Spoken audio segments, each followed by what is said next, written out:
On the day after Christmas, 1862, 38 Dakota men were hung together from a single gallows in Mankato, Minnesota. It was the largest mass execution in the history of the United States, a tragic end to what whites came to call the Great Sioux Uprising, and it marked the beginning of the exile of a people. Major funding for the Dakota Conflict is provided by the St. Paul companies, providing insurance products and services throughout the world for 140 years. Additional funding is provided by the Minnesota Humanities Commission, the Corporation for Public Broadcasting, and by annual financial support from viewers like you. One of the tragic ironies of the hanging at Mankato in 1862 is that it occurred within the same week that the Emancipation Proclamation was issued freeing the slaves by Abraham Lincoln. The great emancipator himself oversaw the whole process, and that makes the ironies all the more cruel. I think that the two most tragic chapters in American history have to be the slave trade in the South and the Holocaust of the American Indians in the West. And those two chapters came together in a tragic way at Mankato in 1862.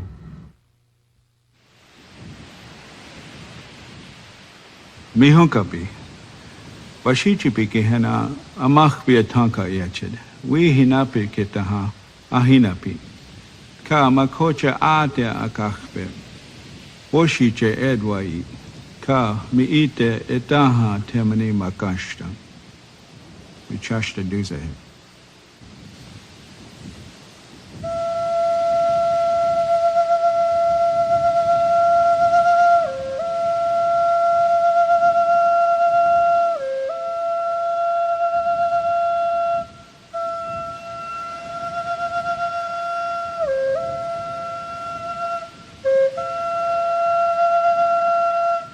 1862. In the midst of the Civil War, newspapers north and south reported of a terrible Indian massacre in the remote state of Minnesota, of families, women and children, murdered in their homes. For years, white settlers told stories of the red savages and their depredations on innocent people. 1862. Dakota people still hold close to them the memory of that year. In 1862, the lives of the people changed and would never be the same. For years, they had gone along with the whites, believing their promises, watching their children go hungry. The Dakota name for white people is Washichun. It means, takes the fat.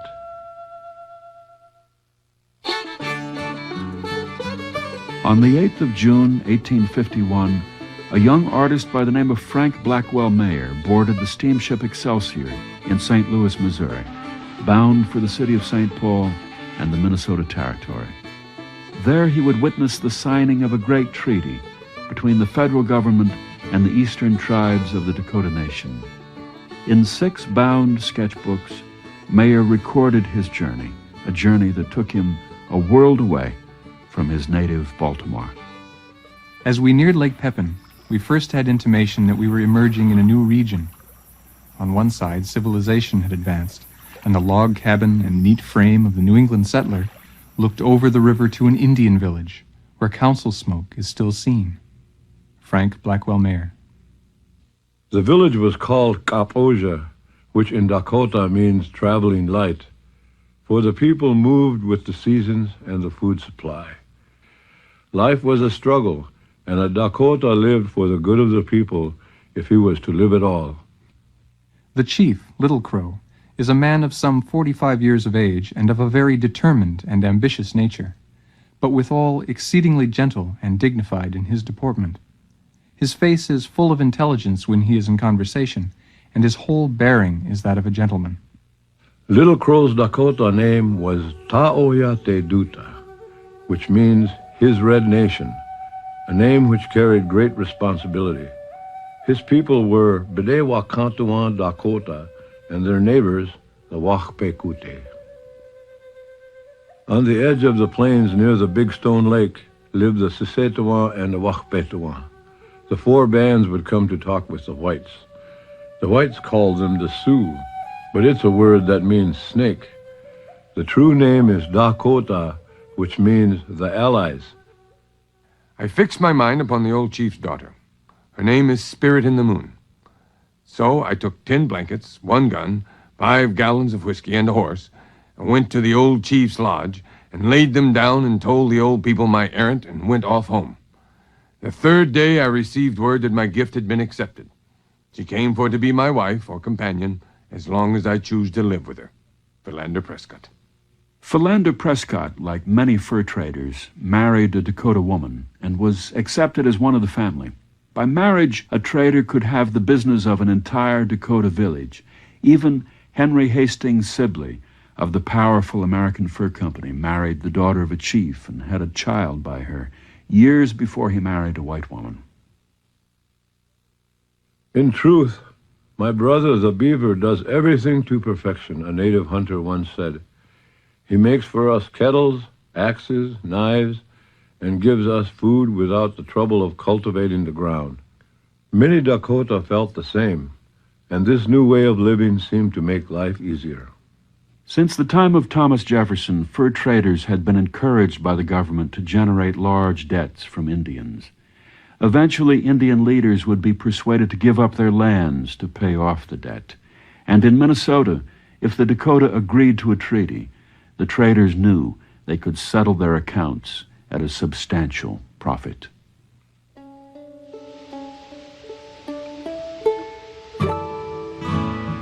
June 20th, 1851. This morning at sunrise, we are landed at Traverse des Sioux, a beautiful spot where the treaty is to be held, being an inclined expanse of prairie nearly surrounded by a band of the river. And here we pitch our tents and await the arrival of the Red Republicans, the St. Paul Pioneer. Up the winding Minnesota River came an eager delegation of white officials, traders, and missionaries ready to deal. They brought with them cattle to supply great feasts, and people wondered how so much champagne ever found its way to the wilderness. But the stakes were high, nearly 24 million acres of Dakota land. They knew the Siskiyouan and Wahpetuan had suffered a hard winter, and if they would sign a treaty, the other tribes would be forced to negotiate.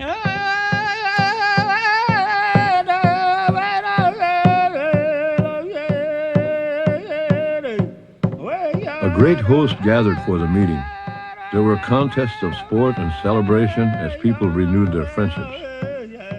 Owning the land was a strange idea to the Dakota people, yet they knew the whites were coming like locusts on the trees. The people had already sold their land east of the Mississippi. Now the whites wanted the land to the west. Leading the delegation was Alexander Ramsey, the territorial governor of Minnesota.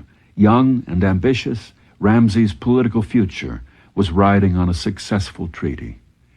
He relied on the traders. Their kinship with the Dakota was a powerful influence. By 1850, Henry Sibley had boasted, "The Indians are prepared to make a treaty, and such a one as I may dictate." Sibley's boast became reality as the Siskiyouan and Wahpetuan signed the Treaty of Traverse des Sioux on July 23, 1851. The talks moved downstream to Minnesota, and for 2 days the leaders of the Bedewakantuan and the Wahpekuta would not sign anything. They sat and smoked their council pipes. Finally, Taoyate Duta stood and faced the council. "These men sit still and say nothing," he said, "but you fathers are the cause of its being so. They speak of some money that is due them. We will talk of nothing else if it is until next spring." The treaty commissioners grew angry. The Great Father would come with 100,000 men, they said, and drive you off to the Rocky Mountains. They were met with silence.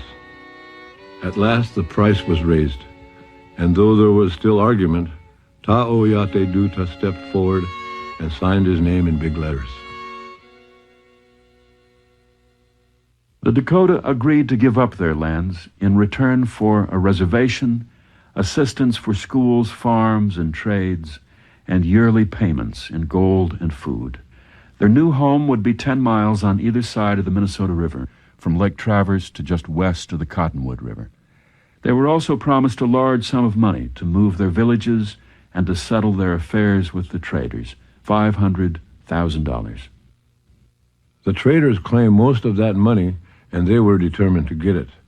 At the treaty signing, they set up a second table and made the chief sign a paper which allowed the government to pay the traders directly. "I am not a white man. I do not know how to read and write," said one chief. "They pulled me by the blanket and made me sign another paper. It was not explained to me at all. The money would never touch Dakota hands." There were laws that prohibited large payoffs to fur traders. This had happened time and time again, and the federal government finally decided we must put a stop to it, so they passed a law that said you cannot write into an Indian treaty any kind of a major payoff to Indian traders. So those were the directives that Ramsey worked under, and of course, he fully intended to ignore both of them. As Frank Mayer left for St. Louis, his sketchbooks full, settlers started moving across the Mississippi. Washituke oahe machote unkitawa pe ataya ahitepe. Machote de unkitawa pe hetia. So unya peshne. Akipe unya kape. Atea pe ke machote de yu uchona ichuk es masaska umpekete. Ta oya te duta. In Washington, the Senate struck out the article of the treaty giving the Dakota a reservation in Minnesota. The Senate decided the Dakota could just move farther west. The Dakota could not believe it. Taku wanji tunkashina e chu okihi. Oas umpahipi ka witaya tinta ed akichita ob e unhedepi ka unkutepi te. Wapahasha. The Dakota would never sign any piece of paper that left them without a home, so Ramsey had to save the deal. He discovered the president could let the Dakota keep their reservation for 5 years, which he agreed to do. But Ramsey still needed Dakota approval in writing, saying they didn't actually own the land. Sibley and the traders marshaled all the support they could find among their Dakota relatives.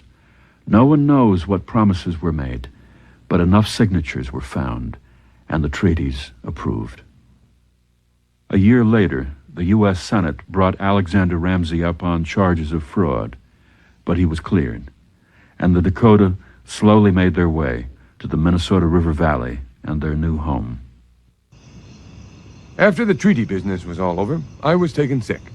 The Indians said it was a judgment upon me. Goodroad in particular said he wished I would die.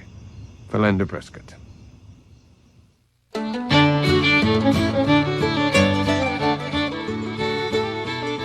The news of the treaty exhilarates our town. We behold now, clearly, in no remote perspective, like an exhibition of dissolving views, the red savages with their teepees, their horses, and their famished dogs, fading, vanishing, dissolving away, and in their places 1,000 farms with their fences and white cottages and waving wheat fields, and villages and cities crowned with spires. The St. Paul Pioneer. White settlers flooded into the territory. New towns sprang up almost overnight. Towns with names like Red Wing, Mankato, and Shakopee, all names of departed Dakota chiefs. In 10 years, 160,000 Yankees and Europeans rolled into Minnesota, clearing timber, plowing up fields, and fencing off their claims. Dear sister, don't worry about us. We are living in peace as one family in our village. This helping each other is one of the finest things. That's why we're making such progress here. Cattle raising gives us the least trouble. After milking the cows in the morning, they are driven into the pasture. In the evening, they return by themselves. You don't have to work yourself into a humpback as in Germany. Your brother, Sebastian May.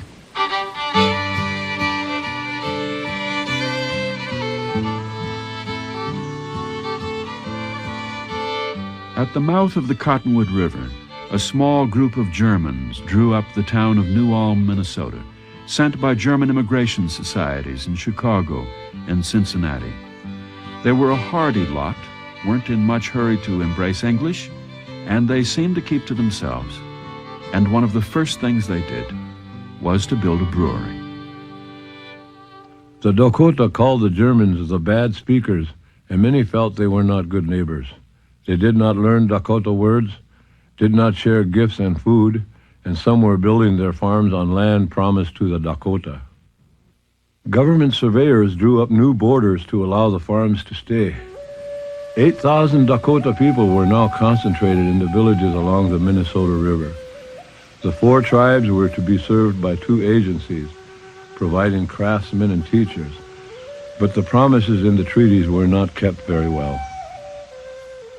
Omaka iohi mazaska ota iwachuk te ka ate ichuk a iaza iaya. Mazaska wanjini ahi. Shina ota iwachuk takeapi. Ate hena hiumake na ake iaza hiuyapi. Minichucha chistinawa hamahi. Taku dena on ichante mashija. Tratranka naji. Most of the food shipments rarely made it past St. Paul, and what food did come was usually spoiled. "I will leave these bones of my people on the prairie," one chief said, "and someday the Great Spirit will look the white man in the face and ask him what has become of his red brother."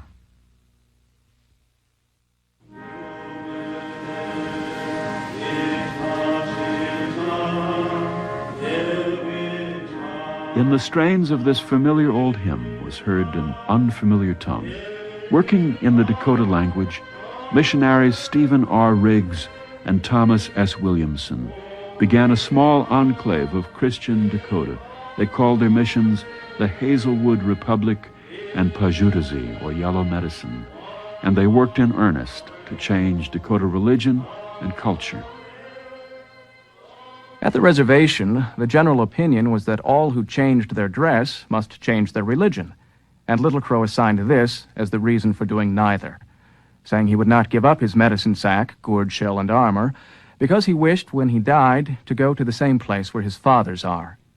To this, Superintendent Cullen replied that he might retain all these and worship what and how he pleased, if he would only have his hair cut and put on a hat and pantaloons. But this only convinced Little Crow of his ignorance. Thomas S. Williamson. The Dakota people were reluctant to leave their spiritual ways, which were the very fabric of their lives. They saw that the missionaries cared about them, but only as long as the Dakota would change. Washichu ki hena Dakota wichon ichpeapi a washichu yeche tipik da ke chimpi. Dakota ki washichu hena wichocha ayushtan shipi ki ha washichu eche chimpshnik anajikte. Ho Dakota otach ija ehana wichon heha heche neopi chimpi. Wabaditraka. Although less than 3 years have elapsed since the first attempt to change the condition of the Sioux from hunters to agriculturists, there are now over 200 families located in comfortable houses who have abandoned their roving habits and are dependent upon agriculture pursuits instead of the chase for subsistence. Of this, there are 50 who, were they white, would be termed industrious, thrifty farmers, and good citizens. Joseph R. Brown. Joseph Renshaw Brown was a former trader, whiskey seller, newspaper editor. He was also the Sioux agent for the upper and lower agencies. Brown had married a Dakota woman, had a large family, and probably knew more about the Dakota than any agent before him. And he was determined to turn the Indians into self-sufficient farmers. His efforts served to divide the Dakota. Wo pe garapiki Dakota makawichas de yotami jadapi. Tiwi chaki jarapi ka heo tipi yohapi. Kakishapi ktishne. Heo mata kotaki hechetudapsne. Makawichas taki Dakota toye ayushtampi. Ka umada kotaki pehingeduk sapi iwichaki api. Ka iashita naku iwichaki api. Wambadit chaka. Went out to see the country along the Minnesota River. A beautiful country, too good for Indians to inhabit. Lieutenant Timothy Sheehan.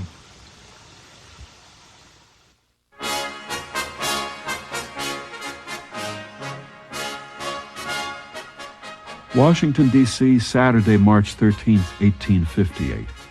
The Washington Evening Star reported that 26 fine and stalwart Sioux from Minnesota arrived in our fair city to meet with the Great Father, President James Buchanan. The Dakota delegates weren't feeling so stalwart after 6 days of train travel. They boarded W.P. Chandler's coaches and were conveyed to Mrs. Mayer's Union Hotel, where the proprietor encouraged their drumming and singing. Good for business, she said. Indian delegations to Washington were meant to impress native peoples with the power of the white government. In the winter of 1858, there were delegates from 13 Indian nations in the city at one time. The delegates were taken to military parades and artillery demonstrations. They were taken to the theater and shown off at parties.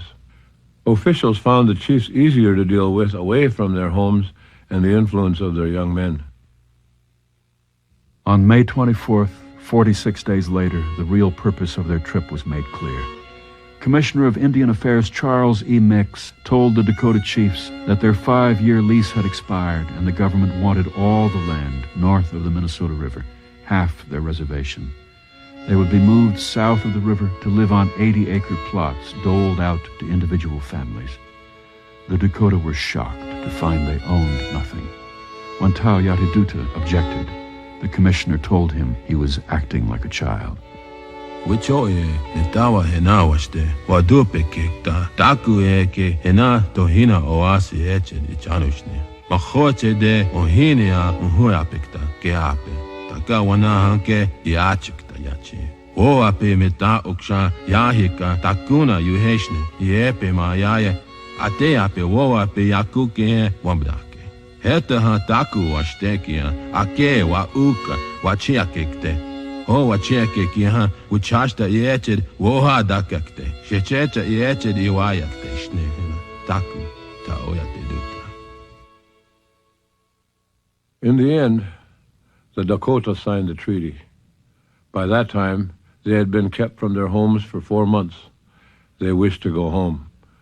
The amount to be paid for their land was promised at $1.25 an acre. Congress later dropped the figure to 30 cents. And when all was done, the traders took all the money.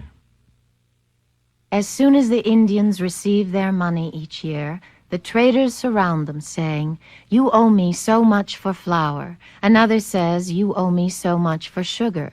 And the Indian gives it all up, never knowing whether it is right or not. I saw a poor fellow one day swallow his money. I wondered he did not choke to death, but he said, "They will not have mine, for I do not owe them." Sarah Wakefield. We pass by the mission chapel and several civilized Indian houses, where the squaws are in the fields, seated on a platform above the tops of the grain, engaged in the very interesting occupation of scarecrows. Edwin Lawton. In August of 1862, Adrian E. Bell, a St. Paul photographer, and his assistant Edwin Lawton traveled upriver, anxious to record the work of civilization among the Dakota. They found the new agent, Thomas J. Galbraith, busily recruiting men to take south to the war. He was also dealing with some very hungry, very angry people. Cutworms destroyed last year's corn crop, followed by a hard Minnesota winter. Since the whites moved in, deer and game had all but disappeared. The treaty payment was late. The traders laid claim to the money, and this time they clamped off credit. On August 4th, Sisetwa and Wachpetwa warriors broke into the food stores at the upper agency and took a little food. There were 5,000 people near starvation, but Agent Galbraith refused to release the food because he knew that their hunger would force them to honor the traders' claims. A council was gathered. Wanateha unkake pepe, maza skahe unkita pekta. Unkichupe, unkoki pishne. Wote ne chapekta, wote maza peheota. Wote ojuda he. Maza pehe etaha wote oyaku pekta ichawarape. Wichape ke hena wote hedape ki ha wote ichupekte. Ake ahampekte shne. Hechano shne hekeha oke chiapekte. Toha wichashta wotape heha ochiapekte. Ta oyate duta. The trader Andrew Jackson Myrick turned away from the council in disgust. He said, "So far as I am concerned, if they're hungry, let them eat grass or their own dung." Everything was silent as Myrick's words were told in Dakota. The council rose and left in anger. The people were like tinder to a spark.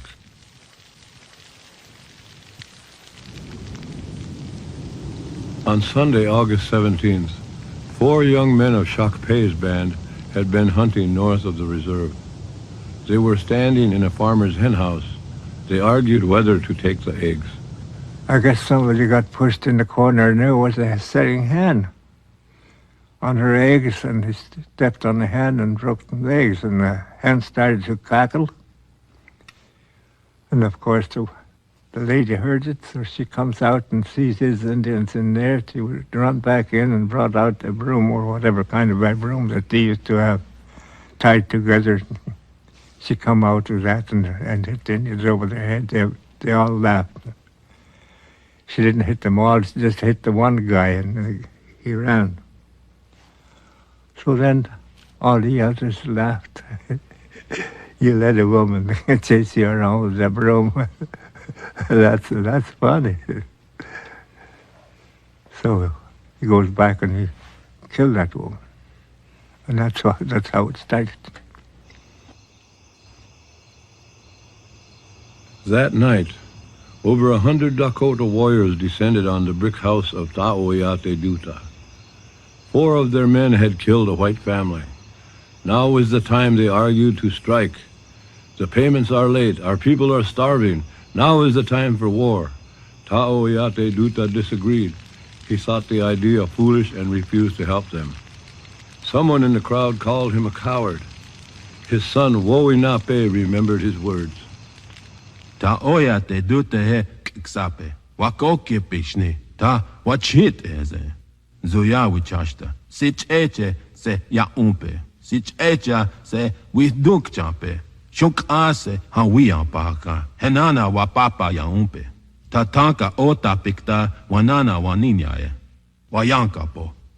Washicho hena pipsipsina yeche nina wa wihang yape. Ota oahiope. Which ota which aktepe. Okihepe. Washito he hena kazia pekta wajiakte kia ihopeka oas uktepekte. Ne ishtake shotauda. Wichashta yatape wahadaka oya kihishne. Nakune no repe kemene humiehena iaye. Yeche takuna na ya opishne. Zuya wichashta sich echa yeche wihduk champe shukta okecha. Wote hadacha mashtincha. Teb which aya behe yechet oas net apekte. Ta oya te duta wak oki pishne. Kich I nit apekte.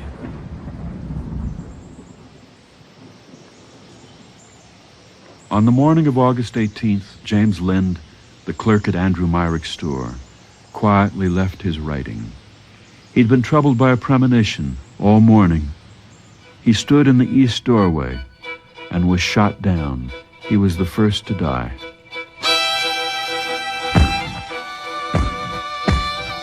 Painted Dakota warriors descended upon the lower agency and killed as many traders as they could find. Andrew Myrick jumped from a second-story window and tried to escape. He was shot and killed. His mouth was stuffed with grass.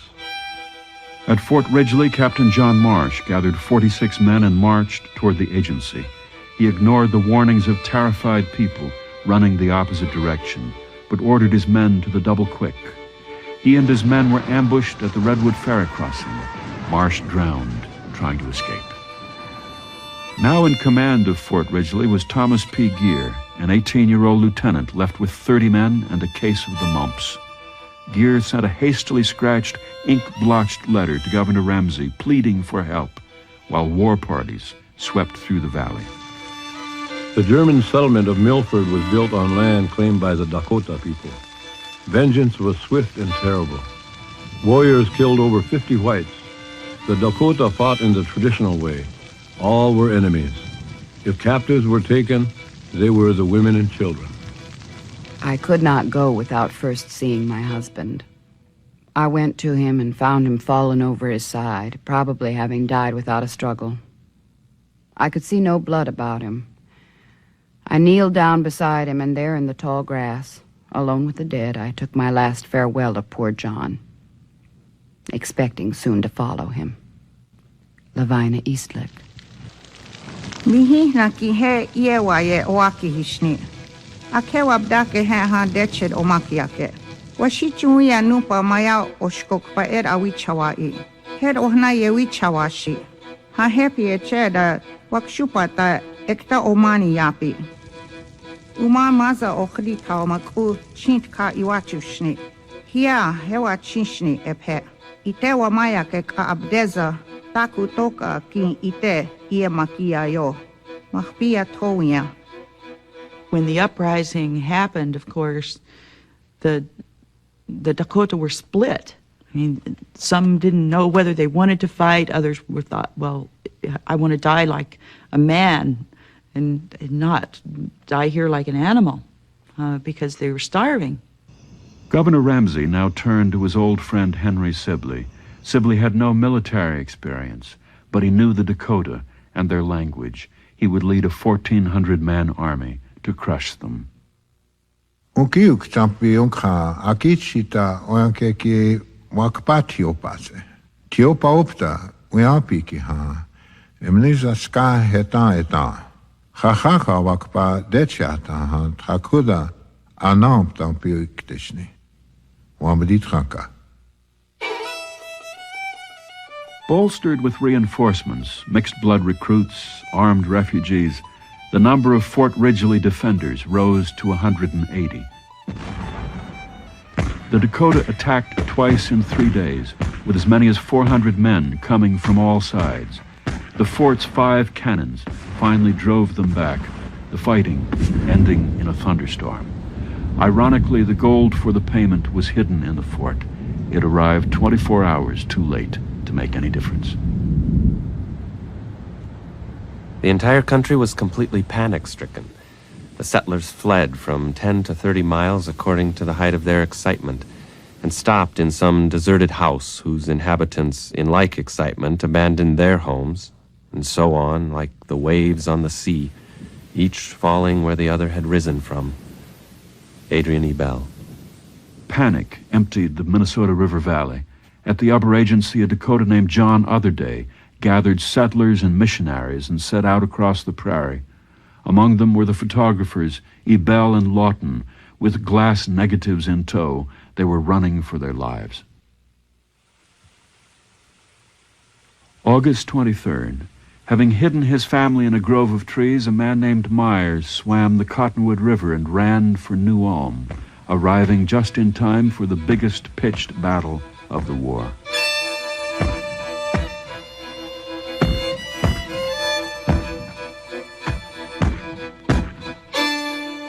"600 warriors swept down the terraced slopes toward the town. The defenders fought from street barricades, while 1,200 unarmed people huddled in basements like sheep in a cattle car.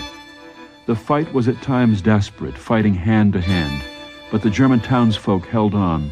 When nighttime fell, all the buildings beyond the barricades were set ablaze. The next morning, 190 buildings lay in ashes. Only the few blocks they defended stood in the center of town. And though the battle was won, there was no food, and ammunition was low. So New Ulm was evacuated. 2,000 people made the journey down the valley, and many never returned to Minnesota. Desolation reigns. The potato fields are undug. The crows are holding high carnival over the ungathered cornfields. What the Indians think they will do for a living next winter, I don't know. Perish they must. And they will have the consolation to know that they have accomplished their own destruction. Stephen R. Riggs. After the fighting came an awful silence. Circling crows signaled burial crews of more bodies as Sibley's army moved forward. Not knowing the strength or numbers of his enemy, Sibley moved slowly, taking days to travel what normally took hours. The public was outraged. Governor Ramsey, for God's sake, put some live man in command of the force against the Sioux, and let Sibley have 100 men or thereabout in his Undertaker's Corps. Jane Grey Swisshelm. Jane Grey Swisshelm was the editor for the St. Cloud Democrat. While she was a vocal champion for women's rights and freeing the slaves, Miss Swisshelm had no charity for the Dakota. Every Sioux found on our soil deserves a permanent homestead, 6 feet by 2. Shoot the hyenas, exterminate the wild beasts, and make peace with the devil and all his host sooner than with these red-jawed tigers, whose fangs are dripping with the blood of innocents. On August 28th, Sibley finally arrived at Fort Ridgely. It had been 10 days since the violence began. The Dakota moved up the valley thinking the white soldiers would attack. When the attack didn't come, a party returned to their village to retrieve belongings. Across the river, high on the prairie, they saw one of Sibley's burial parties moving away toward Birch Coulee. 200 warriors were chosen to follow them. The attack began at dawn. The soldiers were pinned down for over 30 hours.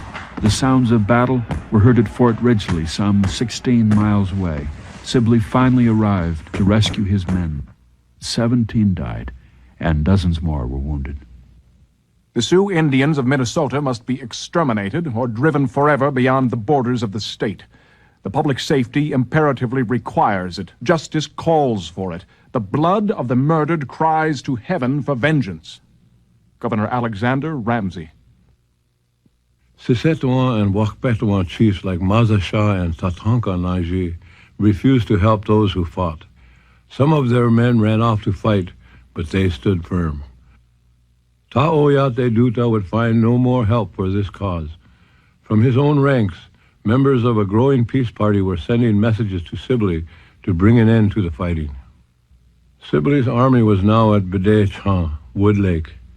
The Dakota mustered their forces for one last attack. They would strike at dawn as the enemy broke camp. We are now pay ita hatanta obadaya opta champamia pi topa ona akichi ta hiupi. Oaka kokach nigapi unka won kie choda vodok api. Dukter nachma unyankapi kieda hiupi. Nakashvichashta inajipi avichakutepi. Hechedon okichize. Wamadit Khanka.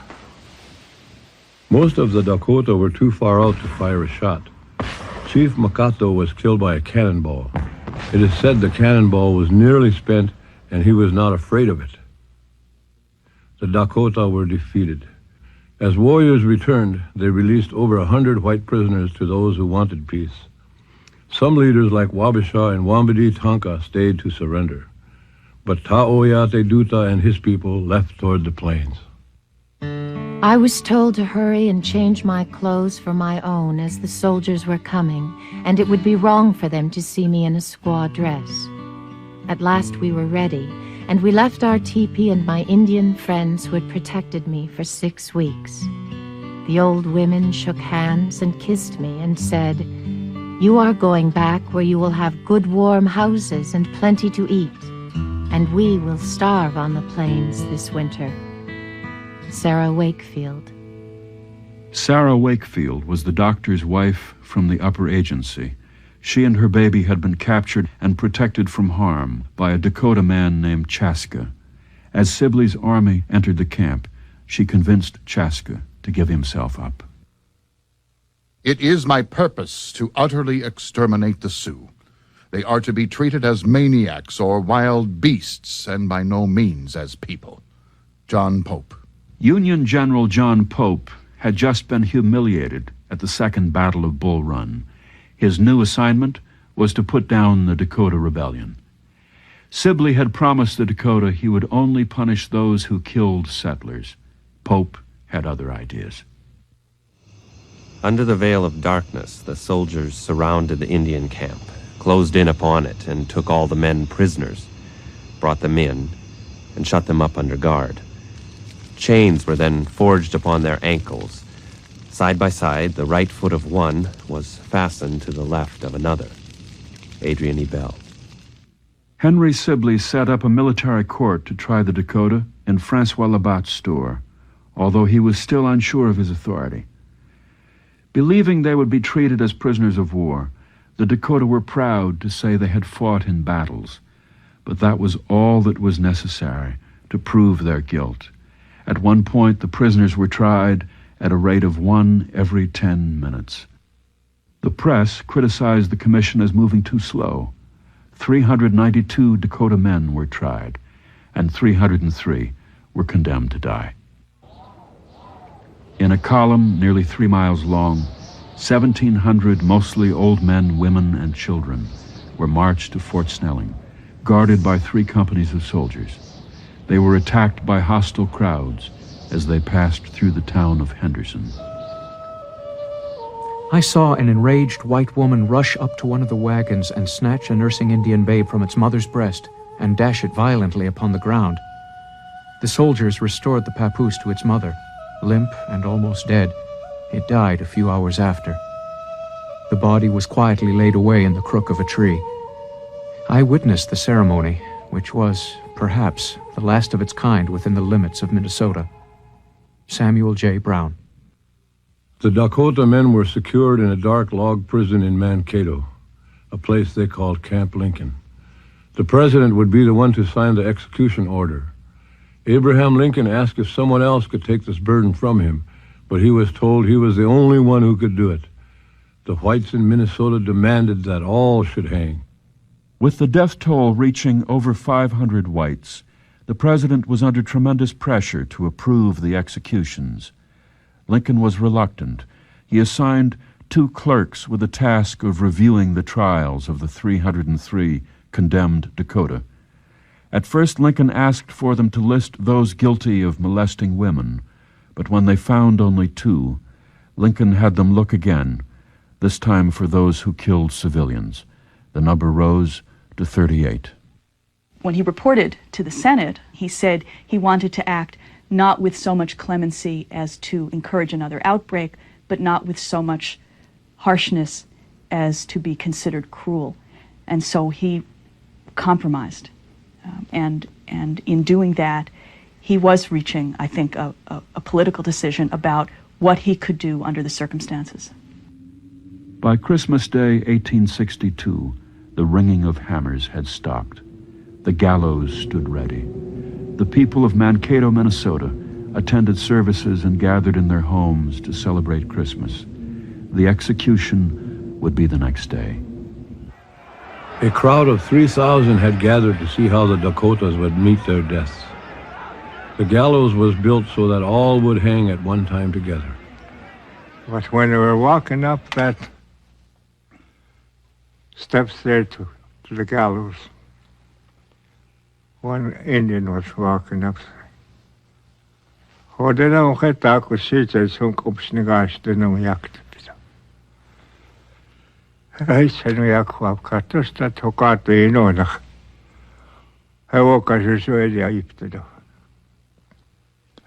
was walking up. The guy said, "What's he saying? What's he saying?" Nobody told these people what he was saying. What he was saying was, there's a bunch of us here that we never did nothing wrong, we never touched nobody, but here you're hanging us. But our Creator can see this.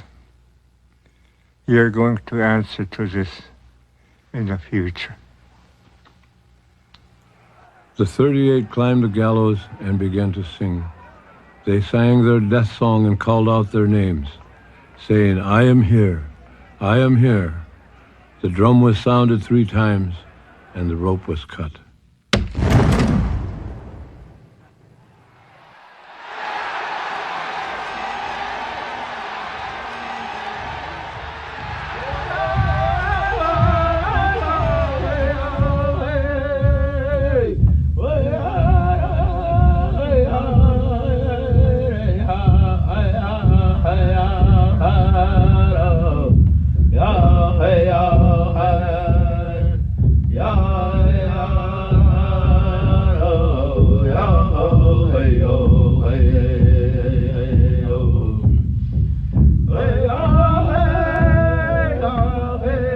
38 were cut down, some still holding each other's hands.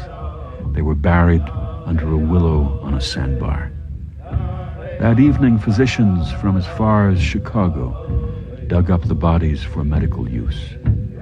Among the executed was Chaska, the man who protected Sarah Wakefield.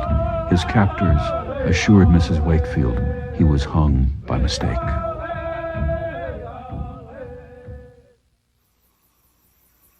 For the Bedewa Kantuan Dakota people, this place is where the world began. Here at Minnesota, where two great rivers join together. Here Ina, our mother the earth, gave birth to our ancestral grandmother and grandfather. The land is Wakan, sacred. For the Dakota, this was Eden. Here is where the whites built their Fort Snelling. Here is where they imprisoned the Dakota people. Duktet uyankapi ednina okashnia uyankapi. Ukha woya za ata iak a shichecha kit apis a. Uchach pinupa trokapaki. Uchinchana wa hena kunt e. Ukha makatro tronhe e Dakota wichashta ot kewichapi. Nina woya za kawot khain shicha he on ach anakiha.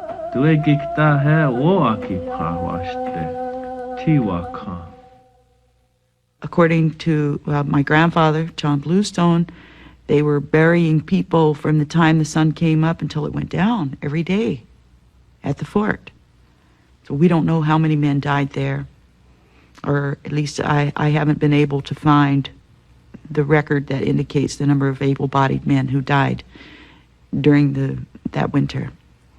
In early April 1863, the steamer Favorite passed the city of St. Paul without stopping. On board were the Dakota prisoners from Mankato on their way to prison at Camp McClellan in Davenport, Iowa. Ovichakaske tipiekta yamapiktekis hestodvaikiha, michichuktechnitcha. Wani to Yamani hedmake, makiuskapikte tcha ahake, mani utomaji makekte kepre. Daku epreki hena wichake. Da mayaku abschnit ka washtea michichu. Due wakte kiha he otchna ki chiza piecha. Wabadit chakai. The Davenport and the Northerner were also loaded with human cargo. The prisoners from Fort Snelling boarded at the levee. The citizens of St. Paul gave them a send-off with rocks and bottles. Dear Father, they expect to put us all on the same boat. If they do, I think it will be nearly as bad as the Middle Passage for the slaves. But then folks say they are only Indians.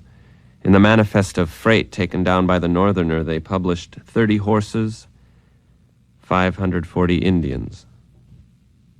John P. Williamson. The Dakota people were taken to a new reservation called Crow Creek on the Missouri River. It was a barren place. Nothing would grow. There was very little rain, and what water was there was salty, unfit to drink. Chonki jakse hechia dokhetuha. Dakota ki hachona umpi. Saujuha hu iak bemini heche hu ki hena snipik deshni. Wea ki hena saujuha ki hena akichita etaha ichupi. Heake hena isto waniche. We was stewing. In the spring of 1863, Brigadier General Henry Sibley began a punitive expedition against hostile Indians into Dakota Territory. From the south, General Alfred Sully brought units from Nebraska and Iowa, the two forces to meet in a pincer movement to crush the Dakota between them. Things didn't go exactly as planned. The Dakota melted away before the oncoming armies with their mule trains and heavy wagons.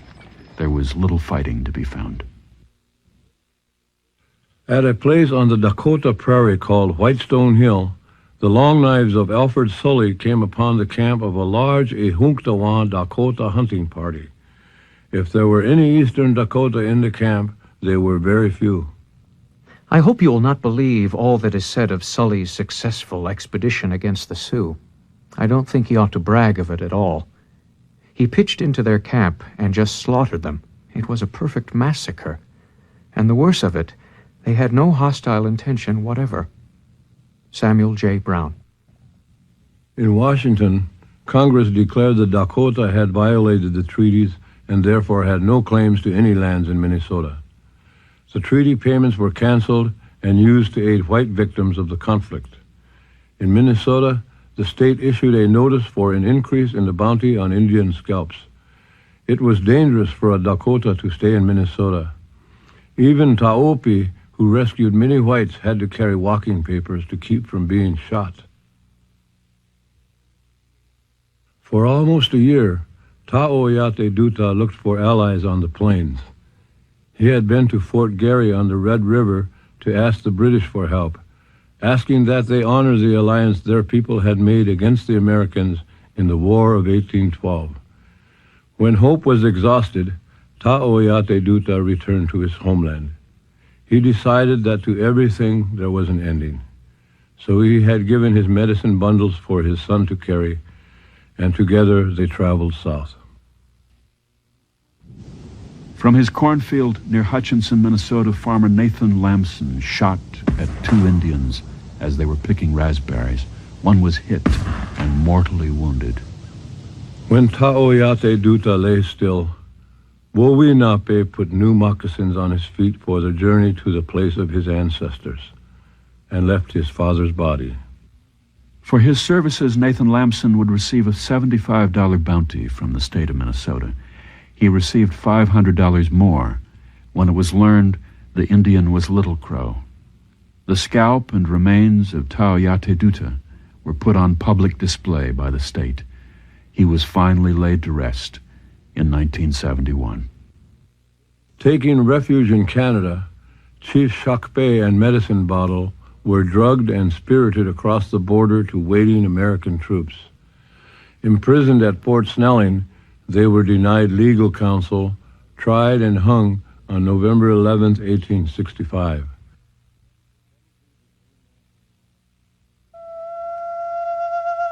The Dakota people were divided and dispersed across the plains from the Missouri River to the Rocky Mountains. Others made the journey into what is now Canada, refugees streaming into places like Fort Garry and the Middle Settlement on the Red River. When hunger became too great, most submitted to reservation life. Today, Dakota communities range from Montana to Winnipeg, Nebraska and the Dakotas, and even Minnesota. Elders tell of the return to the Minnesota River Valley, of hiding in ditches, of singing hymns to keep farmers from shooting in their tents. The forced acculturation practiced in Minnesota was official government policy by the turn of the century. Government boarding schools and reservation life did much to change the Dakota, but we are still here and our culture is still alive. The Dakota Conflict was the opening chapter in a 30-year struggle for the plains that continued with the Little Bighorn and ended at Wounded Knee. It was the clash of 2 great cultures who had first found common ground, but then divided in fear, hatred, and misunderstanding.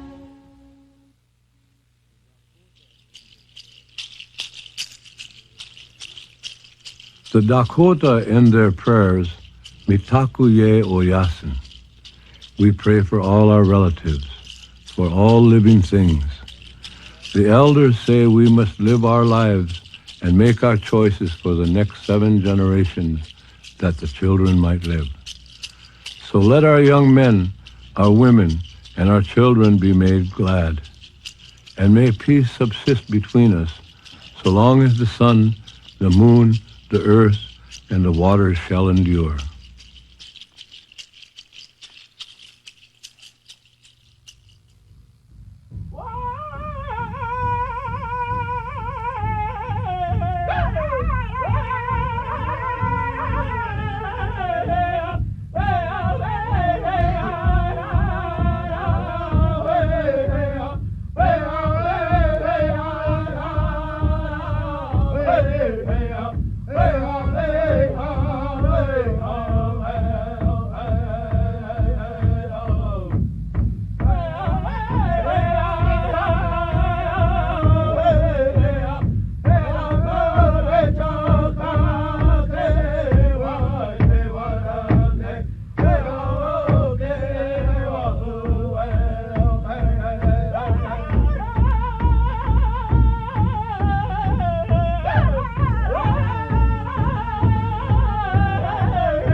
Major funding for the Dakota Conflict is provided by the St. Paul Companies, providing insurance products and services throughout the world for 140 years.